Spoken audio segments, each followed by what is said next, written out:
I'd love to continue that kind of conversation because I think it's really funny. I saw let me just move some stuff here.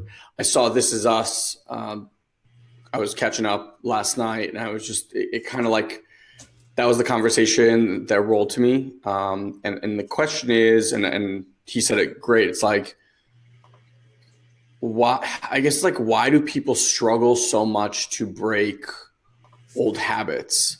And one of the conversations we had with him, which I thought was really, really awesome. And this is the tool that I want to give you guys. Hey, Kathleen.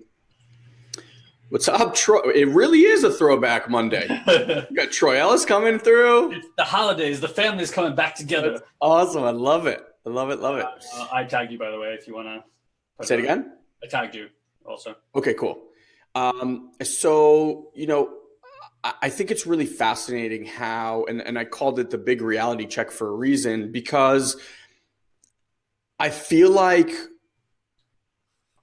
a lot of the times this silly little human brain of ours, what's up, Josh? What's up, Wes? Wow. We got people coming out of the woodwork today. I feel like you do something in your life and you get the results. Like you try something new or you try a way of doing something and you create results.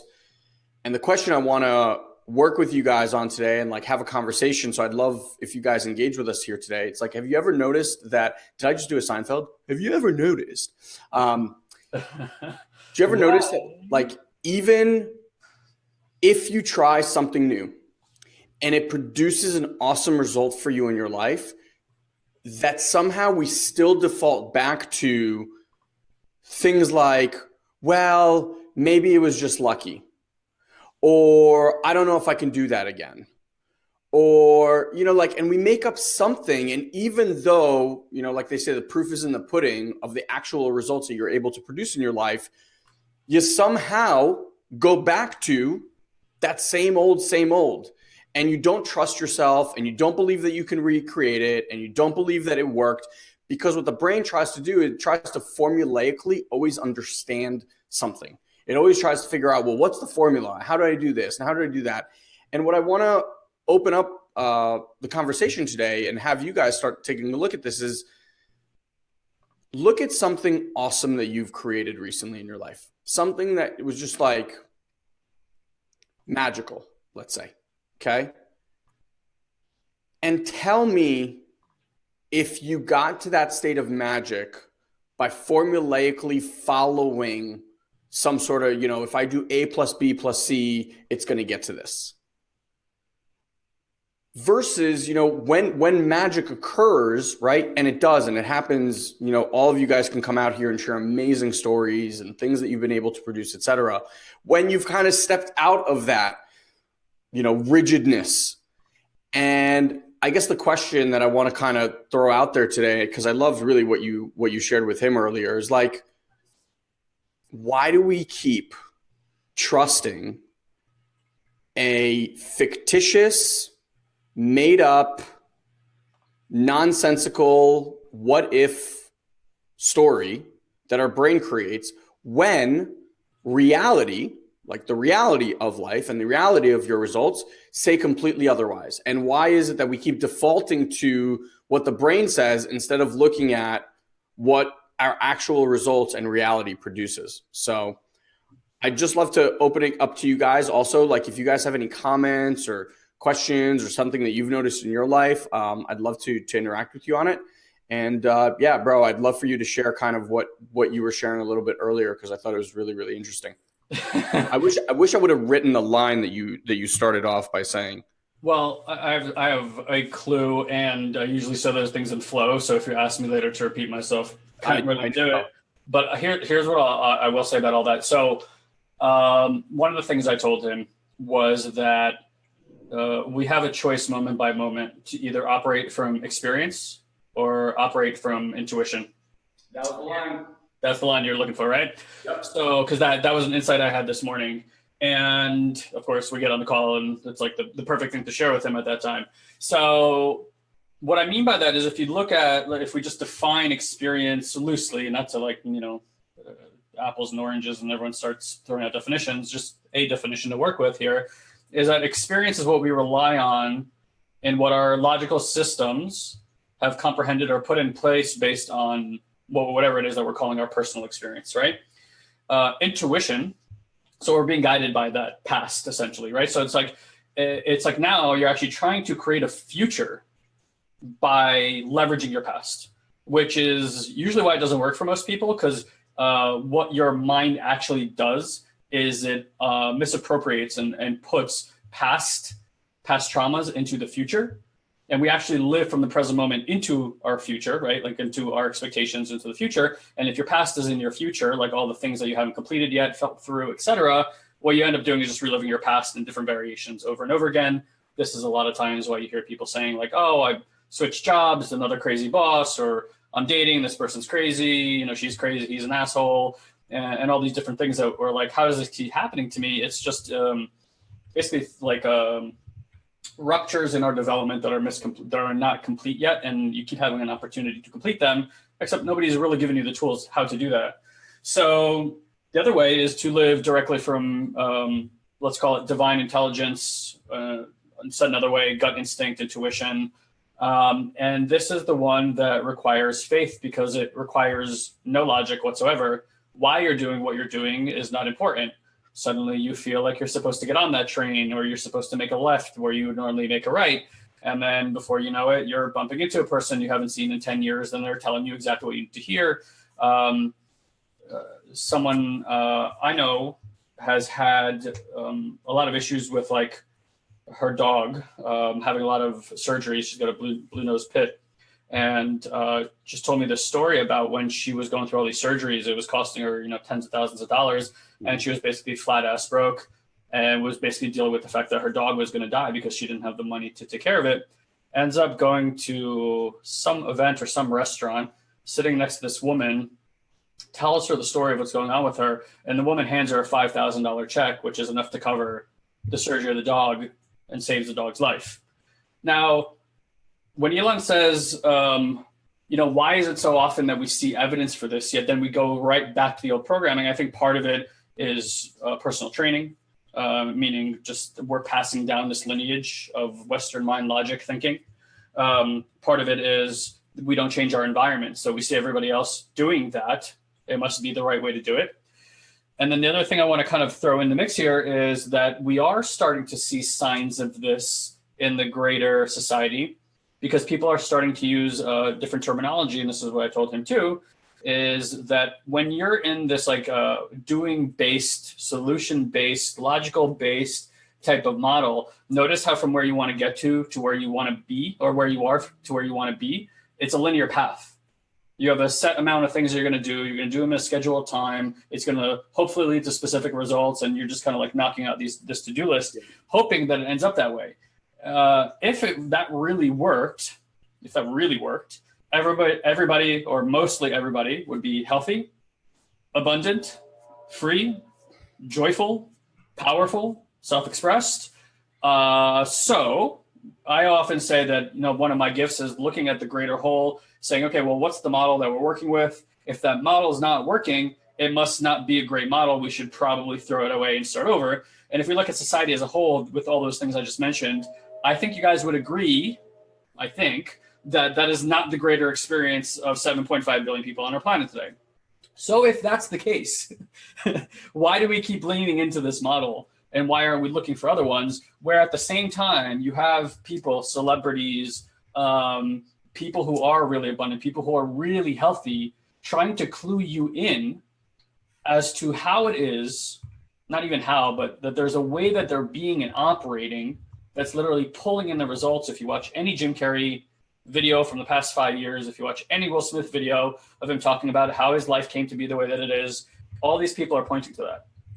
And they're pointing to this level of faith and trust in a divine intelligence of just following their intuition, of really just kind of going for it in a way that just most people won't. Now, people say that like, oh, well, just follow your dreams. And to an extent, there's a truth in that, except that if you're following your dreams and that doesn't feel good on your path, then you're also really not working this muscle either.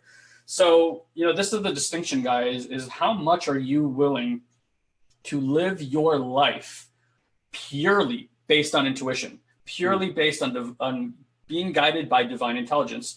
What that kind of looks like, and I'm going to say this with hesitation because I don't want to turn this into a formula, because turning it into a formula turns it more into linear thinking. And what I'm looking for you guys is to start laterally thinking. How do you take a mishmash of things and just without really understanding the interrelationship between all of them, just know that they are and that they all work together somehow. So that whatever is coming into your space, whether it's pain in your body, conversation with somebody, this is all part of that divine intelligence giving you clues and information from your environment as to what's the next step on your path. Do I want to cut it there? Do you want to actually interject? No, okay. So for me, this is the paradox of the whole thing, is that a lot of times when people start experiencing this, they get so excited that then they try to logic it. And they go, okay, well, I did this, and that led to this, and now I got that, and then they try it again, and it doesn't work. Because the investment of your energy here is an investment in the future that's unknown to you. Possibility cannot arise in the future that's known. I'll say that again. Possibility cannot arise in a future that's known. If you already know what's coming, then that's all that's going to be.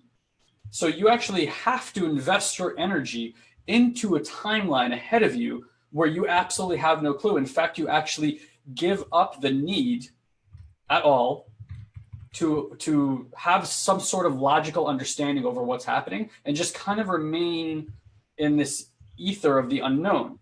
Now, what I see a lot of people do is they're good at visualizing. They might even be great at meditation and altering or at least being with what's inside their body. And that is the beginning of that process. The next part of that process, though, is after you visualize and basically surrender to the frequencies of the body and then invest in your energy in a future that's unknown, it's actually completely releasing how that's going to arise in your life and letting the divine intelligence take care of all that, right? And this is where a lot of people actually stop the process because they start interjecting.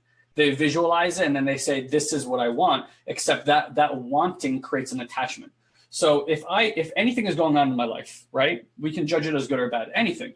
Now, good or bad by what standard? This is the question I want you to ask yourself. By what standard? Your measure of good and bad is your measure of good and bad. And it's not even your measure of good and bad because that good and bad was told to you by your parents, society, religion, business, whatever, like all that stuff, capitalism, right? And none of that is true. So if something great is happening in my life and I judge it as great, I have just begun a process of pain for myself because that judgment of it's good has now created an attachment. Even if I'm not aware of it quite yet, I'm attached to something because I'm attached to that it's good. And it's that attachment that's going to eventually lead to some sort of circumstance that doesn't align with what I perceive is supposed to happen when things are good. And then I'm going to get upset about it. And then I'm going to go, well, that didn't work. And then I go into resistance because now I'm resisting what's happening. And then I begin this ping pong match of learning a lesson when I'm in resistance, surrendering, then something good happens, then I get attached, then that gets destroyed, and I go back to resistance. So this path kind of in the middle, what I understand is what the Tao is trying to describe, is this path of least resistance really is the path of surrender, which is stop the judgment. If you wake up in the morning in a foul mood, notice that's a judgment too, by the way. I just wake up into a sensation. Whatever I describe as that mood is already a judgment and is beginning some kind of pain process. But if I wake up into some foul mood, the quickest way out, without really trying to get out, by the way, again, all very paradoxical, is to just surrender that I'm in that mood and I get to experience this now. And it's that surrender that allows the transience of that energy to actually move through quickly. The moment I say I'm in a foul mood, my programming is if I'm in a foul mood, I have to change it. Said another way is if I'm in a foul mood, I resist that I'm in a foul mood, I need to overcome it somehow. And it's actually that application of resistance that's prolonging the sensation of being in the foul mood. The moment I surrender to it, and I just go, all right, it is what it is, it starts moving through. It has like a channel to move through, and you're basically just channeling that energy through you. And then another energy is going to come. So I want to tell you guys a quick story here, because I'm saying a lot of big spiritual things here. So I have 2 male tabbies at home. Anybody who follows me, I put pictures up there of them all the time. And they're almost 11 years old. I have been through the ringer with these two guys. They're both amazing personalities, absolute gift. And about a year and a half ago, I let a gentleman come live with me. And one of the stipulations was that he had a female cat. Now, if you know anything about cats, they're quite territorial. They're also very energy sensitive. And I knew it was a gamble, but for whatever reason, at that time, my intuition told me to let him bring him to the house. I said, hey, whatever shows up around this, good, bad, indifferent, we'll deal with it. So it was fine for a few months. And then after a few months, my boys, I guess, caught her scent and started marking up my whole house. So I spent like 6 months, like wet vacuuming my room multiple times a week. Like I could literally write a how-to guide on how to get cat marking and piss out of everything in your home now, because I've done it so much. And here we are a year and a half later, and I'm still dealing with this, by the way. Not the same frequency, but like off and on periods. So I'm so desperate because I had a really, I was so desperate to get this fixed. And I don't want to say like desperate. I was looking for alternative fixes. I knew like a doctor wasn't going to fix this behaviorally. I'm sure I could do something. I went to a psychic. I live in San Diego. Why the hell not? Right.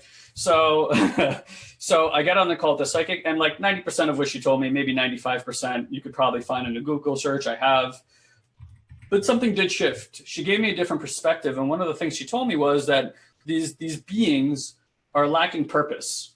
And in the moment she told me that, I wasn't quite sure what that meant. I'm like, what purpose? Like, do they need to sleep more?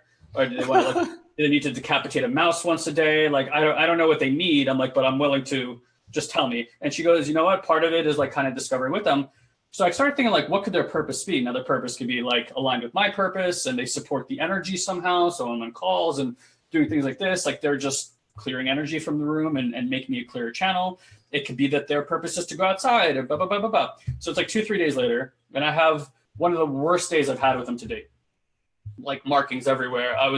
And I got angry, and then I got really sad because I was facing the reality that I don't feel responsible rehousing them, because if they do this in somebody else's house, like I'm liable, or I would feel liable, and then I'm going to go pay for somebody else's stuff to get replaced. So I'm facing like, okay, well, you know, am I going to live with this, or am I going to put them in a shelter? So I went to bed that evening with this heaviness, this anger, and I sat with it, right? Just exactly what I'm telling you guys. I had this like really strong emotional response. So I was like, I'm not trying to change it. I'm in it. So I'm being with it. I'm meditating with it. Wake up the next morning, I'm a little bit sad too. Sit with it again. Keep sitting with the energy.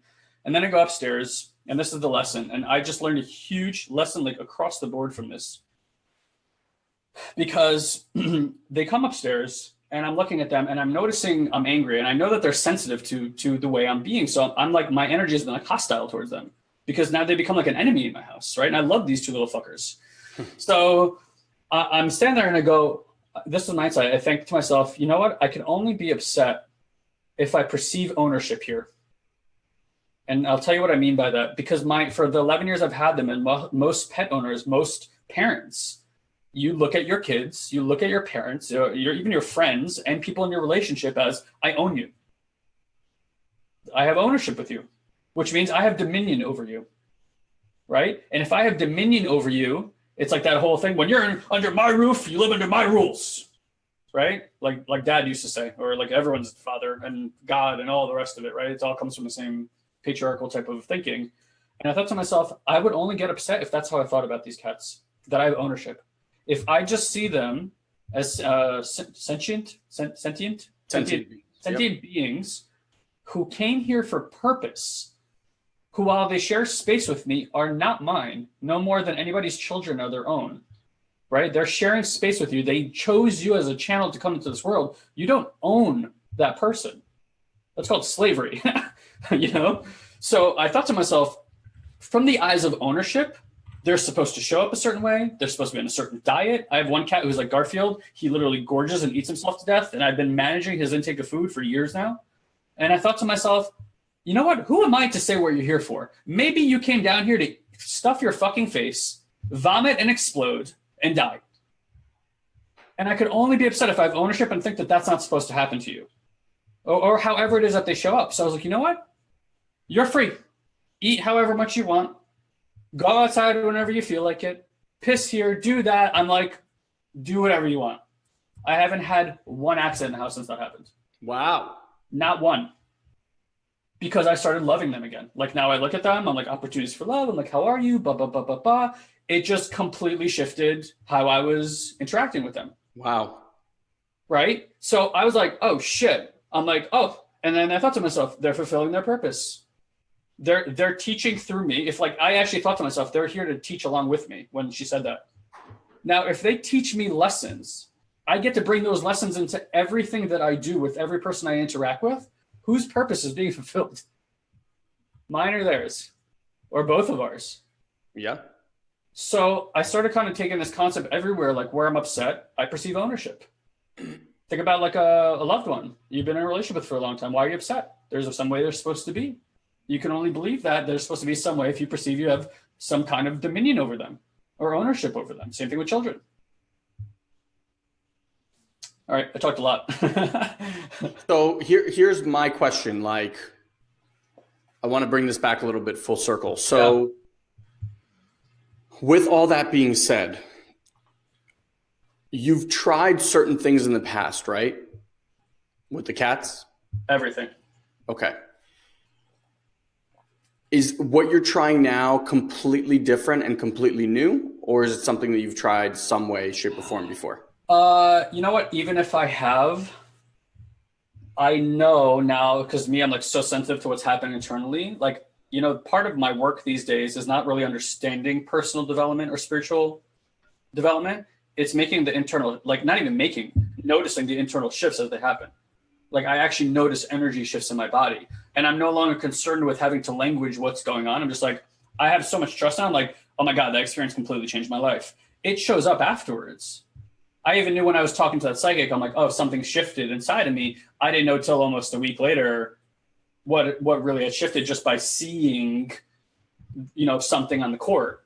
And then like this insight came, right? So what I sense now is an energy shift that hadn't happened before. I had logical shifts before. Oh, I'm going to be really nice to them when I wake up in the morning. Oh, I'm going to give them whatever they want in the morning, right? Like all that kind of stuff. And maybe with varied results that did have some kind of effect on them. You know, like, look, just like the same thing. Like if my body hurts, if I take them, my shoulder hurts, is communication from source right now about like, you know, some fear I have about carrying things. I could take the same thing with them and say, if God's talking through them, they've been trying to communicate something through divine intelligence that I'm not listening to. Okay. If what they've been saying to me is, hey, we're bored, I want purpose, and I wasn't listening through that lens, I'm not getting the communication. Got it. Right. So were you doing like, so here's the thing, is that way of approaching a problem? Like, have you done that before and it's produced great results? I would say with varied, I mean, in experiences for sure, I would say I've, you know, like let go of attachment and responsibility type things. So here's kind of like the conundrum that I find people go into. It's like we have ways of being that works, like showing them love and giving up all your perceptions about how they are and should be and all that stuff. Like this is something that you've done in your life, not necessarily with them, but with other people, and it's produced awesome results, right? People get to show up a new way for you, etc.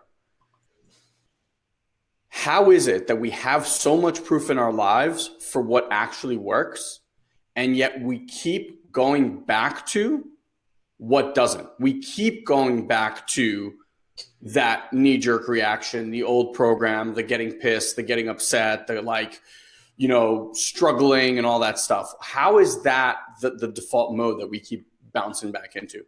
Well, I was gonna say push back on that, but I'm not gonna push back on that.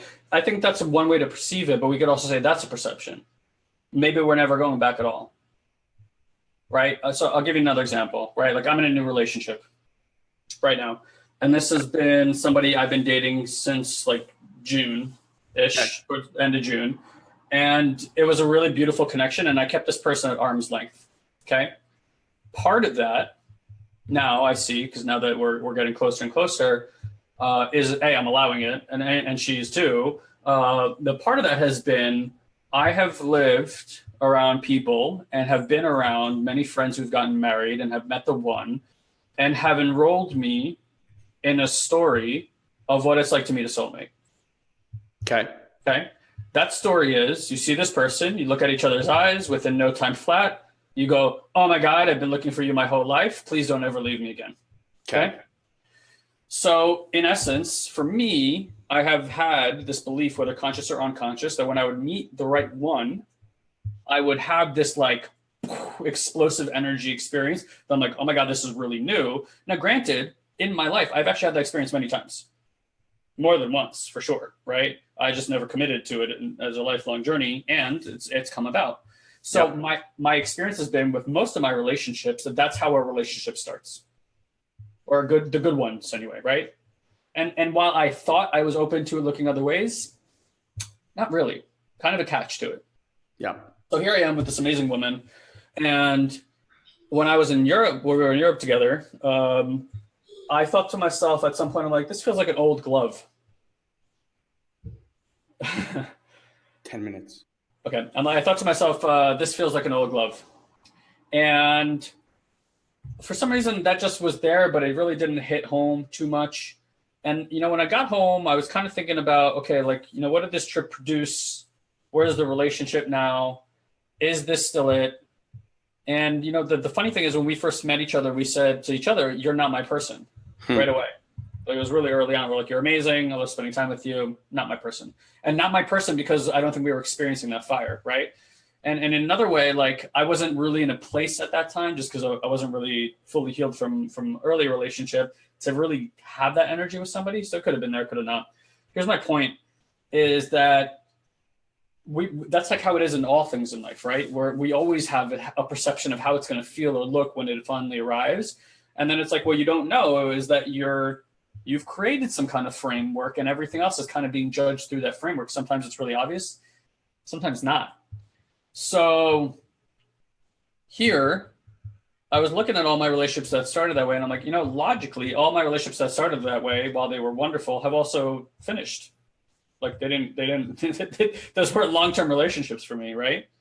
And here, the other thing I noticed is I've grown so much that the other possibility, and again, I don't know that any of this to be true. I'm just kind of like spitballing ideas here, that I've grown so much. Like I'm not, that feeling of fire with somebody. What do you do when you have that fire feeling with somebody? Then you go have to see them all the time, right? And it almost hurts not to see them. Or there's like massive amounts of excitement, like gotta go see them again. I gotta go see them again. Part of what I see with that, again, not the truth, is that you're actually trying to create attachment to that person because you're like, if I spend more time around them, they're going to be like more attached to me. I'm going to be more attached to them, and that kind of like grants that this is going to be a relationship, and we're going to start moving in that direction more. So I think that's partly what we do subconsciously early on. And then here, there hasn't been a lot of attachment. Like her and I just look at each other. I like trust her flat out from the beginning. I think she does with me too. Amazing communication. It just, again, like feels like an old glove. And I thought to myself, why wouldn't I be as excited about that as I would be about like having that like really fiery like explosion when you meet somebody? You know what I mean? Okay. So, and I'm not saying one is better than the other, right? But we all know, like if you see a light that's emitting a lot of light right now, that's because it's about to go out. The brightest light bulb looks is right before it explodes and goes out. And that seems to be the case with everything. Like fire burns things off. So I'm kind of in this place where I've gotten a lot more patient, a lot less attached to things. I'm much more into doing my internal work. I'm like, this relationship actually kind of is an external representation of all that work. So just to go back to your question, like I think we don't know that we're using old models. That's number one. And number two, maybe we're not. Maybe it's always in transient, or everything always looks the same and it's just how we show up that changes. So let me give you kind of like an idea. And I thought this was really, really perfect, the way that we had that kind of conversation earlier today. So I'll just use the example in a broad sense. Like, you have these experiences around money, for example, when, you experienced abundance when you were living life up, not really worried about money, just like going after experiences. Money kept flowing in. You just kept getting better and better. It was more and more amazing. Then something happened, right? And then we go back to like, okay, well, how do I create more abundance? How do I create more abundance? How do I create more abundance? And then instead of going to the life experience Yeah. that served you. The life experience. I'm not talking about like the theory, the whatever. The life experience that you physically had the experience of. You manifested mega abundance, etc. You don't trust that. And you keep going back to that like over and over and over default mode of, all right, let me work much harder. Let me create a plan. When you look back at your life, like when you've done that, it doesn't work. Like that didn't work for you. So likewise in relationships, you know, it's like there are things that we do in relationships that work incredibly well, whether that's relationship with siblings or parents or intimate partners or kids or whatever. And yet time and time again, I even find myself like going to strategies and going to things because my brain makes up a whole bunch of like what ifs and shoulds and coulds and blah, blah, blah, creates this whole perception in reality. Yeah. And that leads me to the default mode. So if I want to add anything to this, it's like where Guy kind of started, which is the perception that your brain spits out, right? It's not even a perception. It's just like an idea of one possible outcome.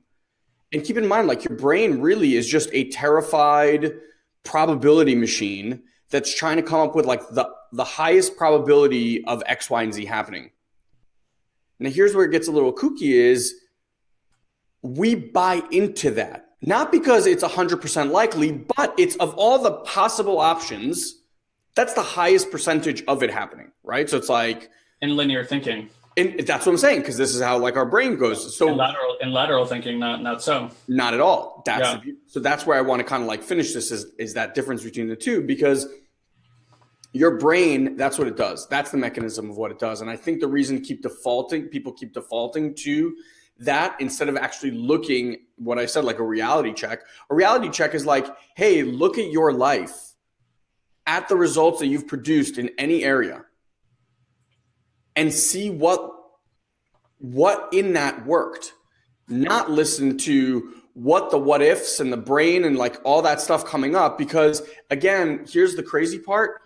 If you buy into the what ifs of the story, then as soon as you buy in, your vibration, your frequency, your alignment, your emotion, your thought patterns are generally something like, I don't want that to happen. Now, the universe doesn't hear I don't want or I want. It just hears like that thing that you're giving your energy to. So if the thing is like, oh my God, I'm so concerned about losing my loved one. I'm so concerned about the money disappearing out of my bank account. Guess what's going to happen? You're going to lose the money out of your bank account and you're going to lose that person. And it's all because of a perception that was made up. That's one out of a million possible likely scenarios. And so I find that like when people are vibing high, like, you know, you're living life on all three dimensions, you know, your work is kicking ass, your relationships are amazing, your health is amazing, things like that. You notice that like good shit keeps happening. It's just like more and more and more, because that's good energy wants to be around other good energy. And then something will happen and you'll go, oh, this can't be this good for this long. Something's going to happen. Right? And then as soon as that happens, like that plants that seed, that kicks the mechanism up here into full hyperdrive, because now it's trying to save you from that thing potentially happening. And in trying to save you from that thing actually happening, it's actually manifesting the thing that you're most worried about. And so like one of the things that I always practice is there's nothing to worry about until there's something to worry about. And what I mean by that is like, instead of dealing with a whole bunch of what ifs, which are God knows how many steps down the road from where you are right now, instead of actually dealing with or focusing on that made up movie, just focus at that moment. Like, how can I feel really good right now? What would that get to look like? What would I get to practice? What would I get to think about? What would I get to do? I don't know, fucking turn on a song and like dance crazy in your house. It doesn't really matter. It's just like, as soon as you buy that thing, that's, to me, what sends me into default mode. And we all, as human beings, we have millions of triggers that do that. You know, someone will speak a certain way to you, something will happen a certain way, and it like creates this whole pattern, and you're like, I fucking knew it, right? What I want to offer you guys, and I think I was doing it brilliantly, is that thought, that perception is what creates that entire momentum to falling back into that old pattern. And even though that, you know, there's never like that thing is never exactly like the thing before, right? It always has its intricacies. You're constantly growing, developing, etc. It's just, I'm like, why can't we fall into the new patterns or the success patterns that have clearly, proof is in the pudding, created awesome results? Like, how do we train ourselves to just keep going and doing that over and over and over? Okay, well, let's have that conversation. So I think one of the things that's really important here is what you were saying, like when good things are happening and when bad things are happening, what are we doing? We're investigating, constantly investigating. And it's that investigation that actually leads to resistance and attachment, right? So like the perception of I want this, the perceptions of I don't, it's a constant thing. It's kind of what I mentioned before. If I wake up and I say, this is good, I've started a cycle of pain, okay? So it's giving up. If we're living in divine intelligence, guys, if we're just with that relationship, right? Everything comes through the divine intelligence. I'm here to channel whatever comes through. I follow my intuition. I trust in the guidance. I trust in the unfolding. That's it. Like, that's what I live by.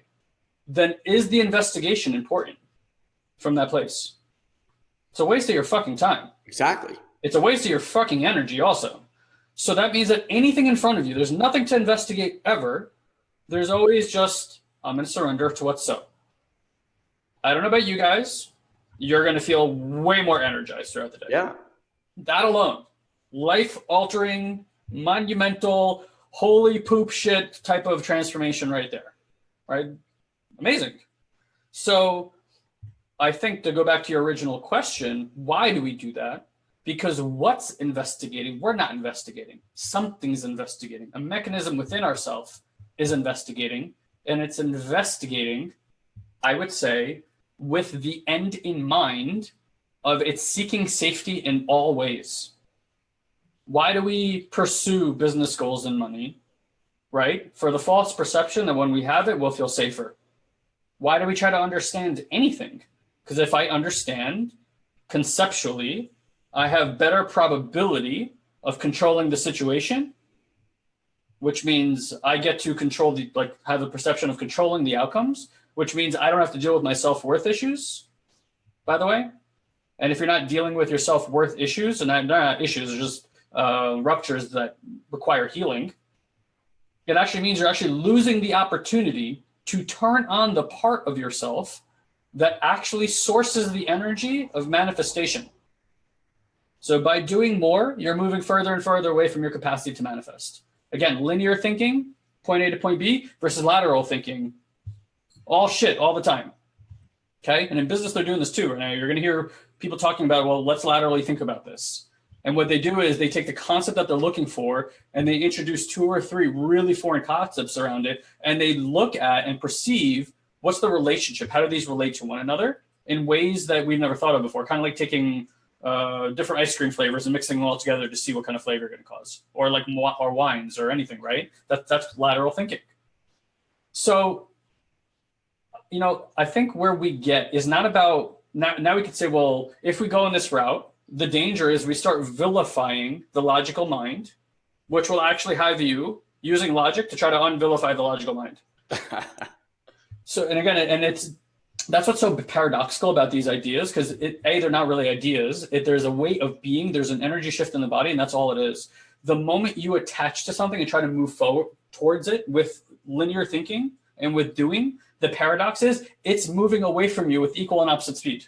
And with the same speed. It's like judo. It's just moving. It's like these 2 orbs and they're just moving together. You're trying to move towards it and it's moving farther away. With divine intelligence connection, it's let me show you what I want. Let me show you how it feels when I have it.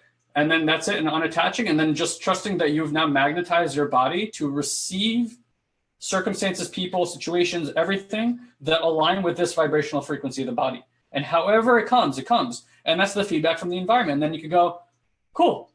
And then you get to surrender to that. And then you get to vibrate again. And then you get to surrender to that. And then you get to vibrate again. Here's the challenge, is not taking the wins and then turning it into a formula. Because now that's what I think reignites automated patterns. Because if I take a win I got today and I go, okay, here's what I did. This morning, I woke up on the right side of the bed. I remember spinning 3 times. Then I breathed 2 times. I farted. I brushed my teeth, left hand today, not the right. I took a poop, but this time I led with the left leg, not the right. And this is what superstars do. And like athletes and stuff, they're super superstitious. And it's just all perception. It's ridiculous. So the thing is, it's like, get the win, then release it. Release the perception of how it got here. And because at the moment you get into perception, you're saying, I know how it happened. You take yourself out of possibility.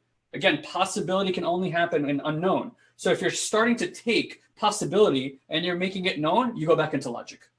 Again, all very paradoxical, right? So it's like, you get here, I achieve, yay, I celebrate, I'm in gratitude, I'm so grateful. That's all energy. Like, I'm grateful in my body. I'm thankful in my body. I'm saying, wow, I deserve this. I can feel my self-worth. That's what I'm really grateful for. I feel my divine connection to source. Okay, we're ready for more. But in order for more to now occur and not for it to repeat what just happened, I got to get back into surrender and unknown. And then I'm back in possibility, which means your investment in energy, if there's anything to put your time into, is invest yourself into the unknown, which means surrender to all things. So if you're waking up in the morning, again, into a lousy mood, there's no possibility until you surrender. If you wake up into a great mood, there's no possibility until you surrender.